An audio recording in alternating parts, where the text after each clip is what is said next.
अल्हम्दुलिल्लाहि रब्बिल आलमीन वल अक़िबातु लिल मुत्तक़ीन अस्सलातु वस्सलामु अला सय्यिदिल मुरसलीन अम्मा बाद फ़अऊज़ु बिल्लाहि मिनश शैतानिर रजीम बिस्मिल्लाहिर रहमानिर रहीम। सबको मेरी तरफ से अस्सलाम वालेकुम व रहमतुल्लाहि व बरकातुहू। अल्लाह ताला के फज़ल व करम से अल्लाह ताला ने हमें हिम्मत और ताकत दी कि हमने इस्लामी चैनल बनाया। अल्लाह ताला हमें कुरान और हदीस के मुताबिक आपको बताने की तौफीक अता फरमाए और आप लोगों को सुनकर अमल करने की तौफीक अता फरमाए। पिछली वीडियोस में हमने जो है अबू बकर हज़रत उमर फारूक रज़ियल्लाहु ताला अन्हा का जो अक़बूल इस्लाम का वाक़या था पेश किया, और आज हम अल्लाह के फज़ल व करम से मुसलमानों की हबशा की तरफ शुएब बिन अबी तालिब में कैद होना बताएंगे। तो वीडियो को लाइक कीजिए, शेयर कीजिए, कमेंट कीजिए और सब्सक्राइब कीजिए, बेल आइकन को भी दबा लीजिए ताकि आने वाली हर वीडियो आप तक पहुंचती रहे। तो आइए हम पेश करते हैं मुसलमानों की हबशा की तरफ शुएब बिन अबी तालिब में कैद होना। मुसलमानों को इनके सरदार फखरे दो आलम सल्लल्लाहु अलैहि वसल्लम को जब कफार से तकलीफ पहुंचती रही और आए दिन उनमें बजाय कमी के इजाफा ही होता रहा, तो हुज़ूर अकरम सल्लल्लाहु अलैहि वसल्लम ने सहाबा इकराम रज़ियल्लाहु ताला अन्हा को इनकी इजाजत फरमा दी कि वो जहाँ से किसी दूसरी जगह चले जाएं। तो बहुत से हजरात ने हबशा की हिजरत फरमाई। हबशा के बादशाह अगरचे नसरानी थे और इस वक्त मुसलमान न हुए थे, मगर इनके रहम दिल और मनसब मजाज होने की शहरत थी। चनाचे नबूवत के 5वें बरस रजब के महीना में पहली जमात के 11-12 मर्द और 4-5 औरतों ने हबशा की तरफ हिजरत की। मक्का वालों ने इनका पीछा भी किया कि ये ना जा सके, मगर ये लोग हाथ ना आए। वहां पहुंचकर इनको ये खबर मिली कि मक्का वाले सब मुसलमान हो गए और इस्लाम को गलबा हो गया। इस खबर से ये हज़रात बहुत खुश हुए और अपने वतन वापस आगे लेकर मक्का मुकरमा के करीब पहुंचकर मालूम हुआ कि ये खबर गलत थी और मक्का वाले इसी तरह बल्कि इससे भी ज्यादा दुश्मनी और तकलीफें पहुंचाने में मसरूफ हैं। तो बड़ी दिक्कत हुई। इनमें से बाज़ हज़रात वहीं से वापस हो गए और बाज़ किसी की पनाह लेकर मक्का मुकरमा में दाखिल हुए। ये हबशा की पहली हिजरत कहलाती है। इसके बाद एक बड़ी जमात जो 83 मर्द और 18 औरतें बतलाई जाती हैं, मुतफर्रिक तौर पर हिजरत की और हबशा की दूसरी हिजरत कहलाती है। बाज़ सहाबा ने दोनों हिजरतें की और बाज़ ने एक कफारा ने जब ये देखा कि लोग हबशा में चैन की जिंदगी बसर करने लगे हैं, तो इनको और भी गुस्सा आया और बहुत से तोहफे तहाइफ लेकर नजासी शाह हबशा के पास एक वफद भेजा जो बादशाह के लिए बहुत से तोहफे लेकर गया और इसके खास और पादरियों के लिए भी बहुत से हदिये लेकर गया। जाकर अव्वल पादरियों और हकाम से मिला और हदिये देकर उनसे बादशाह के यहाँ अपनी सिफारिश का वादा लिया और फिर बादशाह की खिदमत में ये वफद हाजिर हुआ। अव्वल बादशाह को सजदा किया और पत्थर तोहफे पेश करके अपनी दरख्वास्त पेश की और रिश्वतखोर हकाम ने तायद की। उन्होंने कहा कि बादशाह, हमारी कौम के चंद बेवकूफ लड़के अपनी कदीमी दीन को छोड़कर एक नए दीन में दाखिल हो गए हैं जिनको हम नहीं जानते, ना आप जानते हैं, और आपके मुल्क में आकर रहने लगे हैं। हमको शरफाए मक्का ने और इन लोगों के बाप, चचा और रिश्तेदारों ने भेजा है कि इनको वापस लाएं। आपको ये हमारे सुपुर्द कर दे, आप इनको हमारे सुपुर्द कर दे। बादशाह ने कहा कि जिन लोगों ने मेरी पनाह पकड़ी है बगैर तहकीक इनको हवाला नहीं कर सकता। अगर इनसे मिलाकर तहकीक कर लूं और ये सही हुआ तो हवाले कर दूंगा। चनाचे मुसलमानों को बुलाया। मुसलमान अव्वल बहुत परेशान हुए, क्या करें, मगर अल्लाह के फजल ने मदद की और हिम्मत से ये तय किया चलना चाहिए और साफ बात कहना चाहिए। बादशाह के यहाँ पहुंचकर सलाम किया। किसी ने एतराज किया तो तुमने बादशाह को अदाब ही सही मौक़िफ़ सजदा नहीं किया। इन लोगों ने कहा कि हमको हमारे नबी सल्लल्लाहु अलैहि वसल्लम ने अल्लाह के सिवा किसी को सजदा करने की इजाजत नहीं दी। इसके बाद बादशाह ने उनसे हालात दरियाफ्त किए। हज़रत जाफर रज़ियल्लाहु ताला अन्हु आगे बढ़े और फरमाया कि हम लोग जहालत में पड़े हुए थे, ना अल्लाह को जानते थे, ना इसके रसूलों से वाकिफ थे, पत्थरों को पूजते थे, मर्दार खाते थे, बुरे काम करते थे, रिश्तेदारों को तोड़ते थे, हम में कभी ज़ईफ को हलाक कर देते थे। हम इसी हालत में थे कि अल्लाह ने अपना एक रसूल भेजा जिसके निसब को, इसकी सच्चाई को, इसकी ईमानदारी को, परहेजगारी को हम खूब जानते हैं। इसने हमको एक अल्लाह वहदहु ला शरीक ये इबादत की तरफ बुलाया और पत्थरों और बुतों के पूजने से मना फरमाया। इसने हमको अच्छे काम करने का हुक्म दिया, बुरे कामों से मना किया। इसने हमको सच बोलने का हुक्म दिया, ईमानदारी का हुक्म दिया, हौसला सिला रहमी का हुक्म दिया, पड़ोसी के साथ अच्छा बर्ताव करने का हुक्म दिया, नमाज, रोजा, सदका खैर का हुक्म दिया और अच्छे अखलाक, तालीम की, जना, बदकारी, झूठ बोलना, यतीम का माल खाना, किसी पर तहमत लगाना और इस किस्म के बुरे अमाल से मना फरमाया।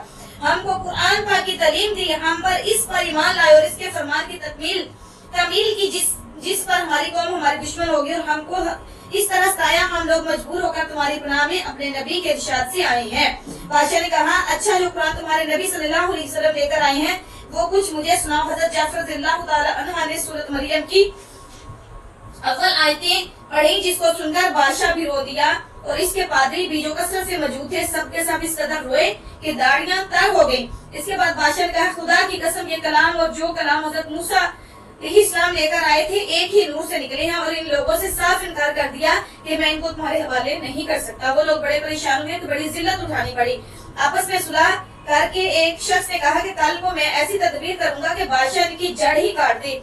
साथियों ने कहा कि ऐसा नहीं चाहिए, जो लोग अक्सर मुसलमान हो गए हैं मगर फिर भी रिश्तेदार हैं, मगर इसने ना माना। दूसरे दिन फिर बादशाह के पास गए और जाकर कहा ये लोग ईसा अलैहिस्सलाम की शान में गुस्ताखी करते हैं, उनको अल्लाह का बेटा नहीं मानते। बादशाह फिर मुसलमानों को बुलाया। सहाबा रज़ियल्लाहु ताला अन्हा फरमाते हैं कि दूसरे दिन बुलाने से हमें और भी ज्यादा परेशानी हुई। बहरहाल गए, बादशाह ने पूछा कि तुम हजरत ईसा रज़ियल्लाहु ताला अन्हा के बारे में क्या कहते हैं? उन्होंने कहा वही कहते हैं जो हमारे नबी सल्लल्लाहु अलैहि वसल्लम पर उनकी शान नाज़िल हुआ कि वो अल्लाह के बंदे हैं, इनके रसूल हैं, इनकी रूह है, इनके कलमा है, जिसको खुदा ने कंवारी और पाक मरियम की तरफ लाडला नजाशी ने कहा कि हजरत ईसा रज़ियल्लाहु ताला अन्हा भी इनके सिवा कुछ नहीं फरमाते। पादरी लोग आपस में कुछ चीख करने लगे। नजाशी ने कहा तुम जो चाहे कहो। इसके बाद नजाशी ने उनके तोहफे वापस कर दिए और मुसलमानों से कहा तुम अमन से रहो, जो तुम्हें सताए इनको तावन देना पड़ेगा। और इसका ऐलान भी कर दिया जो शख्स इनको सताएगा इनको तावन देना होगा। इसकी वजह से वहाँ के मुसलमानों का इकराम और भी ज्यादा होने लगा और इस वफद की जिल्लत वापस आना पड़ा। तो फिर कफार मक्का का जितना भी गुस्सा जोश करता जाहिर है। इसके साथ ही हजरत उमर रज़ियल्लाहु ताला अन्हा के इस्लाम लाने से इनको और भी जला रखा था। हजरत उमर रज़ियल्लाहु ताला अन्हा के इस्लाम कबूल करने की वजह से और भी इनका गुस्सा बढ़ गया था और हर वक्त इन फिक्र में रहते थे कि लोगों का उनसे मिलना जुलना बंद हो जाए और इस्लाम का चिराग इस तरह बुझे कि इसीलिए सरकार इनकी मक्का की बड़ी जमात ने आपस में मशवरा किया कि अब कुल्लन कुल्ला मोहम्मद सल्लल्लाहु अलैहि वसल्लम को कत्ल कर दिया जाए।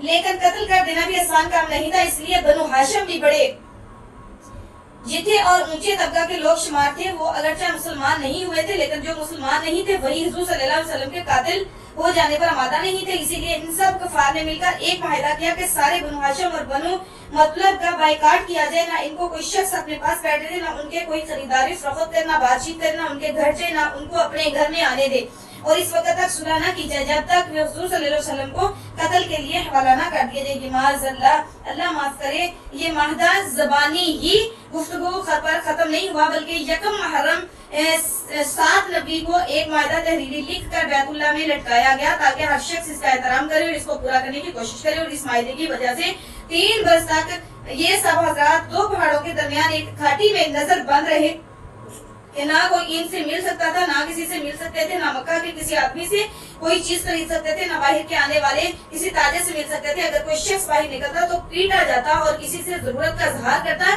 तो साफ जवाब पाता। मामूल सा सामान गल्ला वगैरह जो उन लोगों के पास था वो कहाँ तक काम देता। आखिर फाकों पर फाके गुजरने लगे और औरतें और बच्चे भूख से बेताब होकर रोते और चिल्लाते और इनकी अज़ा को अपनी भूख और तकलीफ से ज्यादा इन बच्चों की तकलीफ सताई। आखिर 3 वर्ष के बाद अल्लाह के फजल करम से वो सहीफा दीमक की नजर हुआ और इन हजरात की ये मुसीबत दूर हुई। 3 वर्ष का जमाना ऐसे सख्त बाइकाट और नजरबंदी में गुजरा और ऐसी हालत में इन हजरात पर क्या मुश्किलें गुजरी होंगी वो जाहिर है। लेकिन इसके बावजूद सहाबा इकराम रज़ियल्लाहु ताला अन्हुम अजमाइन हायत साबित कदमी के साथ अपने दीन पर जमे रहे, बल्कि इसकी शायद फरमाते रहे। ये तकलीफें और मुश्किलें और इन लोगों ने उठाई जिनके आज हम नाम लेकर कहलाते हैं और इनको इनका मुताबा बुलाते हैं और समझते हैं कि हम लोग तरक्की के बाब में सहाबा इकराम रज़ियल्लाहु ताला अन्हा जैसी तरक्कियों के ख्वाब देखते हैं। लेकिन किसी वक्त जरा गौर करके ये भी सोचना चाहिए कि इन हजरात ने कुर्बानियां कितनी फरमाई और हमने दीन की खातिर, इस्लाम की खातिर, मजहब की खातिर क्या क्या किया। कामयाबी हमेशा कोशिश और सही के मुनासिबत होती है। हम लोग चाहे कि जितना ऐशो आराम बददीनी और दुनियावी तलबी में काफिरों से दोष बदोश चले और इस्लामी तरक्की हमारे साथ हो, ये कैसे हो सकता है। मुझे खौफ है और अबदी कि तू काबा को नहीं पहुंच सकता, इसीलिए रास्ता काबा की दूसरी जानब तुर्कस्तान की तरफ चल जाता है। तो अल्लाह ताला के फजल करम से हमने जो आज का बयान किया है, देखिए उसमें कितनी मुसीबतें मुश्किलें उठानी पड़ी। नबी पाक सल्लल्लाहु अलैहि वसल्लम को मुसीबतें मुश्किलें उठानी पड़ी। लोगों ने पत्थर मारे, आपका दान मुबारक शहीद कर दिया, लेकिन आपने उस तक नहीं की, किसी को बददुआ नहीं दी, लेकिन फरमाया अल्लाह इनको हिदायत का रास्ता दिखा। اللہ تعالیٰ ہم سب کو ہدایت کا راستہ دکھائے اور عمل کرنے کی توفیق عطا فرمائے. وما علینا الا البلاغ المبین.